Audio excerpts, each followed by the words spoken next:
So without naming names, Hmm. obviously, but if you've done 1,000+ weddings, Hmm. which you have, Hmm. there must have been some pretty interesting tales. Any Hmm. things that you could share with us as far as funny circumstances or interesting, different kind of weddings that you didn't expect? Because there must be all kinds out there. Yeah, I always get this question. I always seem to I always seem to forget, but there's just they're all so interesting. Like, But did somebody dress up like in a devil angel outfit, perhaps, or a colored theme wedding? well, see, Or now you say dressed up, so now I think, well, all the Halloween weddings I've done over the years, right? that's a thing. Oh, Halloween weddings are huge. Yeah, Hmm. every Halloween I do a wedding. Yeah, There's a Halloween wedding. every Halloween I do a wedding where people, yeah, they dress So up to do the they do wedding. like the slutty nurse or cop to the cowboy get married, or like No, usually people every time a Halloween wedding I've done, everyone stays like scary formal, like gothic kind of oh, formal okay, okay. looking. I mean, it's never really like costume like that. Yeah, Yes. yeah, yeah. So yeah, that's the Halloween stuff. What else do I do? I do so much stuff. I don't know. Uber drivers witnessing, get marrying people in the back of Uber cars. I don't know. I've done, People got married in the back of an Uber car. yeah. What would possess them Yeah. to do that, Johnny? Sometimes interesting things happen, and people like to be spontaneous and do elopements, right? And just get married. So, um, yeah, sometimes they're just in the car, and they need a witness, and so the Uber driver has to be a witness, and we're all in the car, and yeah, Okay. yeah. Any extremes like people getting married like a Dairy Queen or McDonald's or anything along those lines? Oh, Dairy Queen, Or something McDonald's. in that genre? Like, is there like, Mm, I'm thinking, what is like the most low key type wedding, and uh, then what is the most elaborate weddings that you've oh, seen? I mean, the low key stuff is it's tons of low key stuff. I mean, yeah, I mean, low key is just, yeah, we meet up in a park and people just want to get married. I mean, the thing is, remember we talked about the two witnesses, right? Right, right. Well, some people don't want anybody to know. Well, then who do they get as their witnesses? So sometimes I have to drag friends out Ah, to be witnesses. So I have to call up friends saying, "Hey, can you come and can you come be a witness?" And have you ever had to pull people off the street to be witnesses? uh, waiters, maybe waiters, photographers for sure. A lot of Hmm. photographers because you Hmm. hire photographers. There's at least one witness. Yeah. But yeah, I've definitely asked people to be a witness. And then the most glamorous ones, well, those are like Casa Loma. Oh. Those weddings are really beautiful, and Four Seasons, and all those really cool venues in Toronto. Yeah. And now, do the people, the bride and groom, do they give you like, as far as for you, a dress code of what they expect you to wear, or do you get to decide from that, just general, neutral, formal wear? How do you decide Yeah, I'm that? pretty good. I usually wear a black suit, white shirt, black tie. Sometimes bride and groom want me to wear something a little bit different, and I just always just say, look, make sure it's in writing. Let me know what you want me to wear, and I can accommodate it. Was Because there? sometimes with the pictures, I don't want to be wearing the same thing as the groom or the groomsman. So yeah, Yeah, because you'll look like you're one of the groomsmen. yeah, Yeah, you don't makes want to kind sense. of look like a Yeah. groomsman. Yeah. Is there any particular funky outfits you've had requested for you to wear? No, actually, I haven't had any funky outfits for me to wear.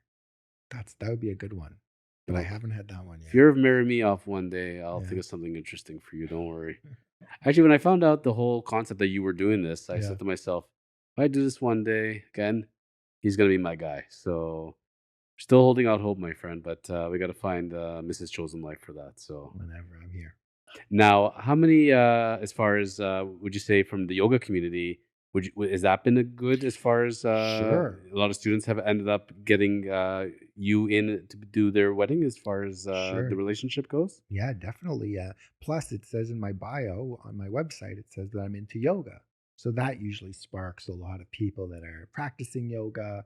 They like that, they're into that. And I've made one thing on my bio that I put in there that I didn't think this was going to be a thing at all. Yes. But I wrote that I, did my chemistry degree at Trent University. Huh? Well, the amount of alumni at Trent University that love this idea, and I've married so many Trent University alumni because of that. I mean, they must read that and they must think, "Oh, it's so cool," because Trent is a really interesting community, and Yes. they must think that that's really neat to have a Trent University alumni. So yeah, I've married a lot of Trent University alumni because of that one sentence. I didn't even know that was going to be a thing. If I were you, I'd be going to do workshops at U of T, at York, whatever they call Ryerson now, and All then these put in universities. alumni here, there, and have them all Uh-huh. pop up. Uh-huh. No, that's fantastic to see. Now, Mhm. as far as from the general state of marriage today, Mhm. is it possible to even say this is a general age group that I married? This is the demographic, or do marriages now come in all ages, all shapes, all sizes, as far as people go? All ages legally the age is 18 in Ontario, Hmm. and so that's the youngest. Don't get too many people in the 18 to 19 range. Thank goodness. Usually, very average. I would say we're looking at 28 to 32, and then I've done I've gone this in the 70s, and I married two people that were 72. Yes. Um, yeah, and you get the whole spectrum. I was thinking of that because as a real estate corporate lawyer, my Mhm, background, mhm, I help a lot of people, first time buyers, buy their first property. mhm, And the very popular age bracket that I tend to find when younger people are buying their first property is about 28 to 31. mhm, This light bulb is going on over the head. I have to own real estate and then I have to find a spouse. mhm, That seems to be a common denominator with it. mhm, But I'm also noticing that versus, let's say, 10 years ago, like I've been practicing law for close to 20 years now. mhm, And I can tell you that the 28-year-olds back then are not the same the way they are today. I'm mhm, finding when, let's say, two 28-year-olds are going to buy their first property together, whether it's a man and woman or a same sex couple, they are coming into it a lot more business-like than they ever were before. I get asked the question, is it okay if we bring in two different bank drafts for the balance of the monies? mm, When they're sitting in the appointment, they're talking about, so I'm gonna be responsible for this bill, you're responsible for that one, that one. It becomes mm, very business-oriented like. mhm. So I don't find that there's a lot of lovey-dovey anymore when it comes to the transactional part of it. Interesting. Are you noticing at all any hints as far as from your end as a wedding officiant, as far as the transactional part of it versus the love part of it? That's really interesting. No, I don't remember. I'm really focusing in on the wedding day with these couples and helping them through that, helping them with the ceremony. I don't I have not I have not noticed that. But also I haven't been doing this for 20 years, so I've only been doing it for about 5, 6 years. So You're coming there, yeah, John. I I'm mean, getting listen, a there. thousand once you get your first thousand under the belt, but you're not seeing that they're bringing their lawyers with them and they're No, I negotiating don't the I prenup don't right up until the no, day because I before. don't see any of that stuff. Lucky you, because Yeah, I can tell you, I get asked that I question a know. lot. I know. And it's unfortunate, but that's the reality of life. As long as there's going to be marriage, people are always thinking as far as ahead.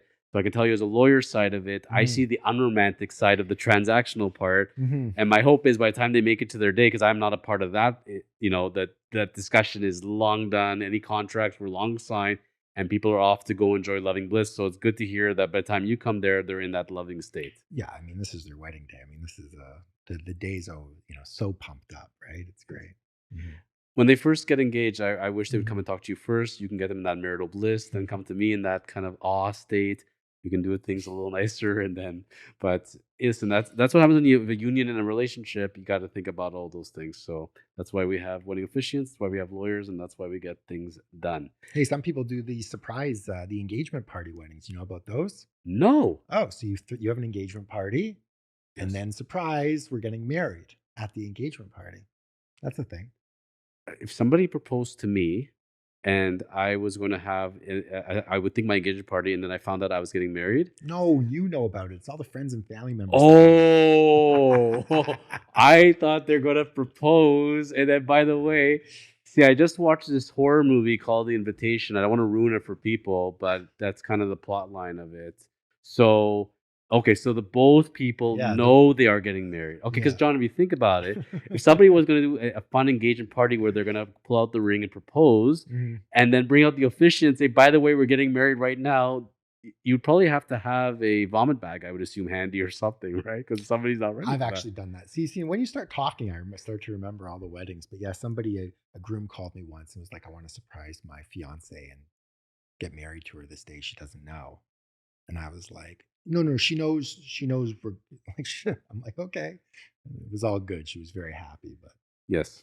But I could see, like, you know how they do proposal cam during sporting events and Yes, concerts, yes, and sometimes there's a no or there's a long pause and yes, silence. It's a little awkward. yeah. That's what I imagine that kind of proposal wedding party would look like. So, but in the other case, which both people know, Yes, then all the guests aren't aware of it. yes. That's fun. Yeah, that's fun. Yeah, they're fun. And then I show up and it's kind of I kind of have to be hidden a bit because who's this guy, right? So I kind of get to come out at the end. Is Yeah. that a common thing? Like, does that It's actually? not common. It's Yeah. just we're talking about different wedding things. So I'm just throwing out different things I've done. Look, there's so much out there that, it's all been done, so to speak. Like, as far as people putting the banner or putting the plane flying up in the Hmm. air, Hmm. rose petals, like Hmm. everything that can be imaginable for a proposal. You think it's been done, but Hmm. everybody wants to try to find a new Of thing. course. So that's, listen, something else to think about perhaps in the future is keep some of these stories because they may make for a very good book in the future Yeah, as maybe. far as Johnny's wacky wedding stories. Mhm.